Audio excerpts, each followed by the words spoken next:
Salut, si tu veux faire ton ménage ou te maquiller, c'est le moment parce que j'ai une histoire incroyable à te raconter. L'histoire d'un enfant qui a tué toute sa famille.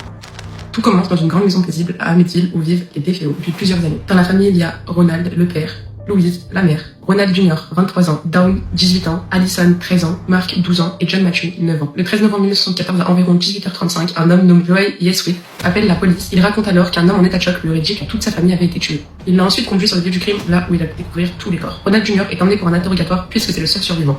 Tout d'abord, il va nier en bloc tous les chefs d'accusation. Puis il finira par avouer tous les meurtres. Il dira que le 13 novembre 1974, à environ 3h15 du matin, il se saisit d'un fusil de calibre 357 et il entre silencieusement dans la maison. Il va de chambre en chambre et tire sur chaque membre de sa famille pendant qu'ils dorment, y compris ses frères et sœurs. Il dira aussi avoir entendu des voix lui ordonnant de les tuer. Il est jugé en 1975 et reconnu coupable, et est condamné à 6 peines de perpétuité sans libération possible. Puis la maison fut rachetée, un an plus tard, par la famille Lutz. Ils y ont vécu pendant exactement 28 jours, et affirment avoir vécu des choses étranges. Ils ont fini par quitter la maison totalement terrorisés. Des portes qui claquent sans raison, de mauvaises odeurs, des ombres, plein de phénomènes étranges. Et voilà, c'est fini. Je te laisse me donner ton avis en commentaire.